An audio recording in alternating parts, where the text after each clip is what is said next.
प्रिय विद्यार्थियों, आज हम बीएससी भाग प्रथम वर्ष पाठ्यक्रम योजना के अनुसार गद्य भाग से अगे द्वारा रचित बसंत का अग्रदूत निराला संस्मरण पर चर्चा करेंगे। पूर्व के व्याख्यानों में प्रेमचंद द्वारा रचित नशा कहानी, उषा प्रेमवदा द्वारा रचित वापसी कहानी पर हमने चर्चा की। संस्मरण गद्य की विधा है और संस्मरण के समान ही गद्य में अनेक विधाएं उपन्यास, कहानी, नाटक, रिपोर्टाज, आत्मकथा, जीवनी आदि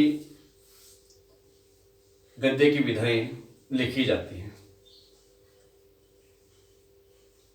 संस्मरण के रचनाकार अगे हिंदी साहित्य के आधुनिक काल में प्रयोगवाद के रचनाकार हैं, प्रयोगवादी कवि हैं। अनेक काव्य ग्रंथ उन्होंने लिखे और निराला जी आधुनिक काल के छायावाद के प्रतिनिधि रचनाकार हैं, जिन्होंने जूही की कली, तुलसीदास, राम की शक्ति पूजा आदि काव्य ग्रंथ लिखे। निराला जी के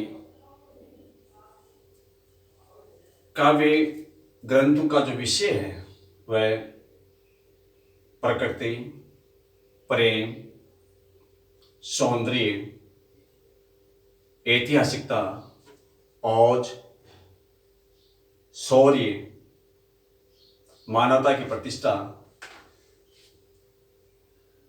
शोषक वर्ग का विरोध, शोषित वर्ग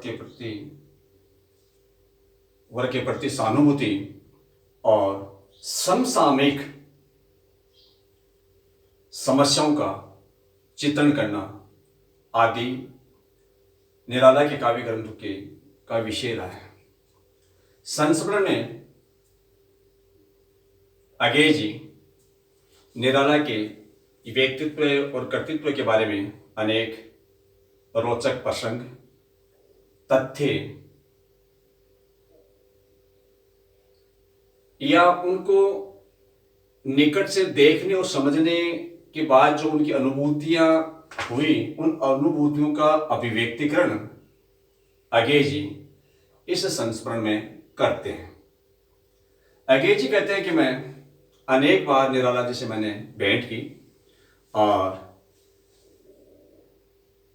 जब जब भी मैंने भेंट की उनके व्यक्तित्व के बारे में, उनके कर्तृत्व के बारे में अनेक जानकारियां मुझे मिली और उन्हीं जो प्रसंग है उन्हीं जानकारियों का अभिव्यक्तिकरण इस संस्मरण में करते हैं। वे कहते हैं कि मैं और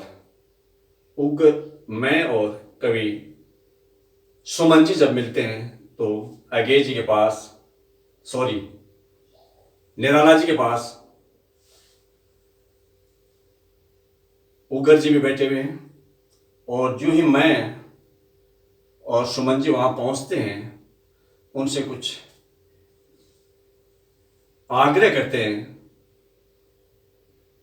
तो वे कहते हैं कि कौन निराला तो मर चुका।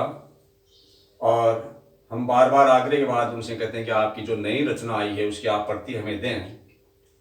तो वे अर्चना नाम की प्रति हमें ला करके देते हैं और जब हम उस प्रति पर कुछ लिखने का आग्रह करते हैं तो वे केवल अंग्रेजी में NI और तारीख लिख करके वो प्रति हमें लौटा देते हैं।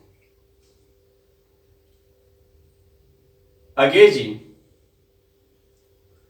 निराला की काव्य साधना के बारे में जो स्वयं की विचारधारा है, स्वयं की जो अनुभूतियां हैं, उनके बारे में भी वो अभिव्यक्त करते हुए कहते हैं कि जब मैंने उनकी रचना तुलसीदास नहीं पढ़ी, उससे पहले कि मेरी जो उनके काव्य के प्रति जो धारणा थी वो अलग तरह की थी, जो मैंने जूही की कली, राम की शक्ति पूजा, इनको पढ़ करके थी। लेकिन जो ही मैंने तुलसीदास काव्य रचना पढ़ी, निराला के प्रति मेरी जो पूर्व धारणा वो एकाएक बदल गई। और इस संस्करण में निराला जी की तुलसीदास रचना के बारे में आगे अपने विचार अभिव्यक्त करते हुए कहते हैं कि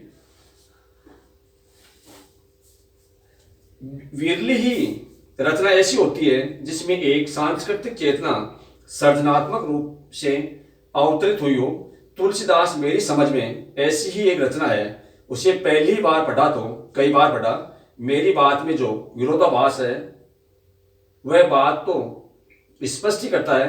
तुलसीदास के इस आविष्कार के बाद संभव नहीं था कि मैं निराला की अन्य सभी रचनाएं फिर से न पढ़ूं। और तुलसीदास रचना के बारे में अपने विचार व्यक्त करते हुए आगे जी कहते हैं कि वो निश्चित रूप से उसमें एक नई सांस्कृतिक चेतना, नया सृजनात्मक रूप मैं देखता हूं। और उसके बाद वे कहते हैं कि मैं जब मेरी दूसरी मुलाकात होती है, दूसरी भेंट होती है, तब निराला जी की मानसिक स्थिति ठीक नहीं है, वे विक्षेप की अवस्था में हैं। और उस घटना का चित्रण करते हुए कहते हैं कि मेरठ में हिंदी साहित्य परिषद के समारोह में निराला जी को आमंत्रित किया गया। होमवती जी उस समय परिषद की अध्यक्षा थी। समारोह के दूसरे दिन निराला जी के माध्यम से राम की शक्ति पूजा, जागो फिर एक बार, बादल राग कविताएं सुनी।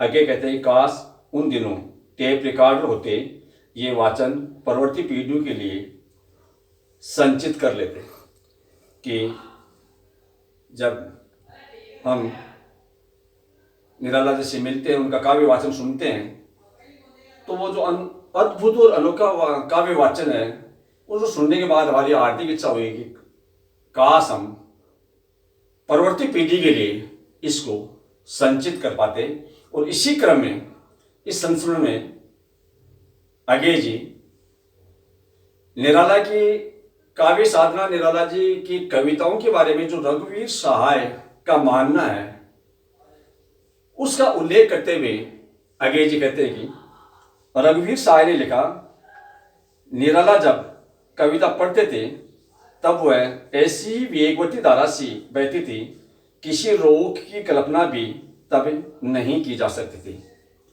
इन सब प्रसंगों के माध्यम से, इन सब बातों के माध्यम से आगे जी बसंत पंचमी को जन्म लेने वाले कवि निराला को बसंत का अग्रदूत मानते हैं। और इस बात को सार्थकता के साथ पुष्ट करते हैं कि निश्चित रूप से निराला जी बसंत के अग्रदूत थे। धन्यवाद।